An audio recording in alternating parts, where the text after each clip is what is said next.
Yo siento que una de las cosas que resulta más tentadora en la vida siempre es hacer planes, proyectar cosas. Pero no solamente hacer planes, sino cuadricular nuestros planes de tal manera que no haya ningún acontecimiento ni haya ninguna variable que se pueda escapar de nuestras manos. Yo me pongo a pensar, por ejemplo, en una experiencia como esta, en las cuales nosotros quisiéramos que todo fuera muy medido en días, horas, lugares, momentos, acontecimientos. Sin embargo, fíjense que había muchas de esas cosas que seguramente nosotros vivimos, que el Señor ha cogido nuestros planes, lo ha desbaratado y nos ha puesto a vivir cosas que estaban no en nuestro corazón, pero que sí estaban en el corazón suyo. El riesgo, cuando uno se vuelve rígido en el planeamiento de sus cosas y pensar que tienen que salir exactamente así y que no pueden salir de otra manera porque eso inmediatamente a nosotros nos causaría irritabilidad o quitaría estabilidad a nuestra vida, comodidad a nuestra vida, es que uno puede, sin darse cuenta, caer en un culto idolátrico. Yo no sé si a esas alturas de la vida, de su proceso, el que cada uno haya llevado, ustedes han entendido realmente lo que significa la idolatría y hasta dónde se puede extender la idolatría. Porque nosotros generalmente constituimos la idolatría o creemos que la idolatría se circunscribe simplemente al hecho de que nosotros podamos tener una imagen de yeso o de oro a la cual le podamos rendir culto. Pero resulta que la idolatría no es simplemente eso. La idolatría tiene muchísimas manifestaciones. Uno puede tener un culto idolátrico a sus ideas. Cuando uno adora sus ideas y cuando uno considera que la forma como uno planea las cosas es el modo como tienen que salir, eso de alguna manera es idolatría. Porque la idolatría realmente ¿dónde se constituye? En todo aquello que en algún momento de la vida desplaza a Dios del lugar que corresponde en nuestro corazón para nosotros poner a ese acontecimiento, ese objeto, esa persona en el lugar que corresponde a Dios. Yo me atrevería a decir que ni siquiera Dios quiere que Él ocupe todos los espacios de nuestro corazón, sino el espacio que le es a Él propio en nuestro corazón. Yo eso lo he explicado en alguna oportunidad con el ejemplo del rompecabezas. Cuando nosotros armamos el rompecabezas, cada pieza en el rompecabezas ocupa su propio espacio y uno no puede meter en el rompecabezas una figura o una pieza que no casa simplemente porque no sabemos dónde va, porque inmediatamente la figura se deforma. Y cuando uno mira la vida, uno se da cuenta de que hay cosas o hay personas o hay situaciones en el lugar que corresponden a Dios donde uno lo ha puesto. Y ahí es donde uno tiene que recomponer el rompecabezas de su vida. Porque fíjense, por ejemplo, en la primera lectura de hoy, en el profeta Oseas, el Señor, ¿qué es lo que recrimina a su pueblo? ¿Dónde está la lucha de Dios con su pueblo? Realmente, ¿por qué fue lo que Dios tanto recriminó al pueblo de Israel? Porque el pueblo de Israel permanentemente vivía como renovando cada día su amor a Dios, su adhesión a Dios, pero permanentemente también echaba pasos para atrás en su culto idolátrico. Porque en el corazón de los seres humanos siempre necesitamos tener algo a quien amar. Y cuando eso que nosotros amamos no es tangible, cuando no se puede tocar, entonces uno busca algo que puede tocar y que pueda ser tangible. ¿Por qué creen ustedes que a nosotros nos gusta tanto las medallitas y las imagencitas de la Virgen? Porque eso lo podemos tocar.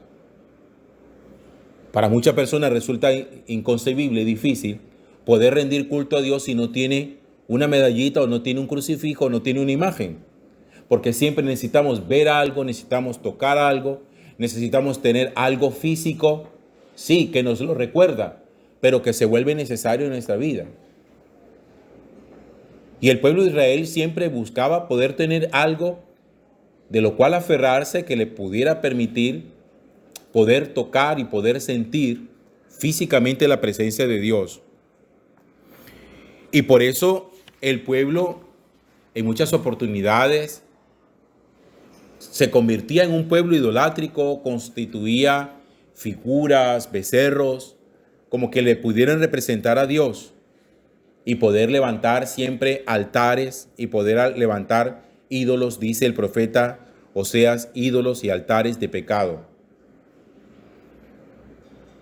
Yo quisiera que nosotros nos fuéramos nos devolviéramos a casa hoy con esta pregunta: ¿cuáles son los altares que nosotros tenemos en el corazón? Yo estoy seguro que absolutamente todos, sin ninguna excepción, tenemos en el corazón un altar. Un altar en donde nosotros quemamos incienso. Un altar en donde nosotros elevamos súplicas. Es un altar delante del cual nosotros nos arrodillamos. La pregunta es, sobre ese altar, ¿qué hay? ¿Qué está sobre ese altar? Porque el problema no es solamente tener el altar, sino darnos cuenta qué es lo que hay sobre el altar, qué es lo que nosotros hemos puesto sobre el altar. Y que uno puede llegar a descubrir que nosotros nos estamos postrando, que nos estamos arrodillando delante de lo que no deberíamos postrarnos ni arrodillarnos. Miren, tener un culto a Dios purificado, un culto a Dios desprovisto de muchas cosas, no es tan sencillo.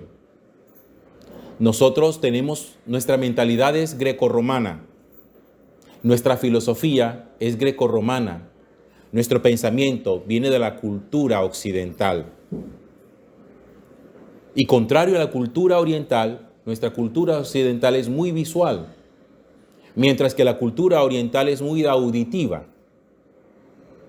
Por eso el Señor siempre insiste mucho en la necesidad de aprender a escuchar, escuchar, escuchar. Mientras que los occidentales no era tanto de escuchar, sino de ver, ver. Yo quiero ver, yo necesito tocar.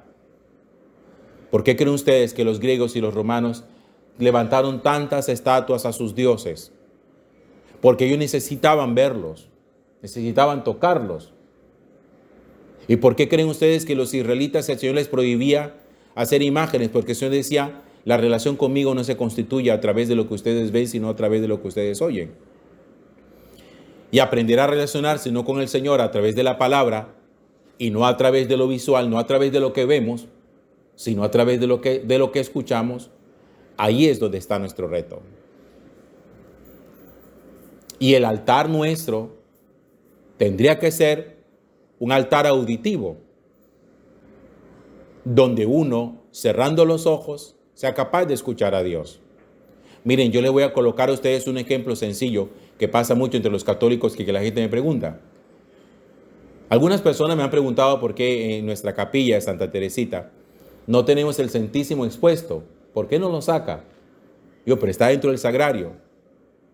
No, pero es que queremos verlo. Es decir, les cuesta mucho trabajo poder orar delante del Santísimo, que ahí está en el sagrario. Lo que pasa es que el sagrario está cerrado, está custodiado. No, es que necesitamos que lo saque, que lo exponga, porque nosotros necesitamos verlo. Si ven que tenemos una cultura muy visualizada y tenemos una fe en la que para nosotros lo que vemos resulta ser lo que vale la pena. Si no vemos, somos un poco como esa mentalidad de Tomás. Es que si nosotros no vemos, nosotros no somos capaces de creer. Y el Señor siempre insistiéndonos de escuchar, escuchar, escuchar. Nos cuesta tanto escuchar que nosotros estamos plenamente convencidos que para orar siempre hay que hablar. Y que la persona que ora tiene que ser una persona que habla, y habla, y habla, y habla. Por eso mucha gente dice, es que yo no sé orar, porque yo no sé qué decir. Y sobre todo cuando uno escucha hermanos de otras denominaciones que eso hablan, y hablan, y hablan, y gritan, y son capaces de gritar 1 o 2 horas, que uno dice, ay, cómo ora de lindo. La pregunta es si eso realmente es oración.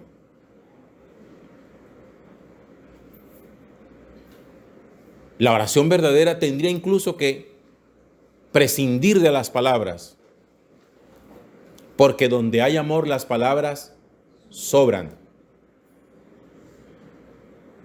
Y el que adora al Señor en la Eucaristía, si ha llegado a ese punto de una oración perfecta, no le costaría ningún trabajo poder estar delante de Jesús Eucaristía, aunque no esté expuesto en la custodia, sino guardado en el sagrario, sería capaz de estarse ahí silencioso, simplemente contemplando en un acto de amor. Yo estoy aquí para ti y tú estás aquí para mí. Estamos juntos el uno para el otro.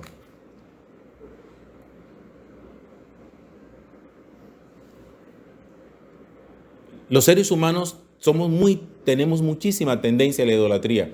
Caer en idolatría es muy fácil. Es muy fácil. Algunos católicos con mentalidad protestante dicen, no, es que a mí las imágenes no me gustan, porque el Señor prohíbe las imágenes. Pero se postran delante de muchas otras cosas. Hay gente que le rinde culto a su propio cuerpo, eso es idolatría. Hay gente que le rinde culto a otra persona, eso es idolatría. Hay gente que le rinde culto a su trabajo. Hay gente que no vive sino para trabajar. Eso es idolátrico. Hay mujeres que viven para el marido, eso es idolátrico. Y maridos que viven para su mujer, eso es idolátrico. Porque no se trata de vivir para, sino vivir con. Esa preposición es muy importante y marca una diferencia enorme en el modo de relacionarse. O vivir para los hijos. Eso, a mí me da tristeza tener que decirlo así, porque yo conozco y reconozco el amor que ustedes tienen y la pasión que ustedes tienen por sus hijos. Pero lo que yo entiendo es que eso hay que encauzarlo y llevarlo por el camino correcto, el adecuado. Porque el Señor nunca le va a decir a usted que deje de amar a su cónyuge, que deje de amar a sus hijos. No, no, no. El Señor lo que dice es hay que aprender a amar a los hijos del modo correcto. Y si hay que dar la vida por ellos, se da la vida por ellos. Sí, pero el modo correcto.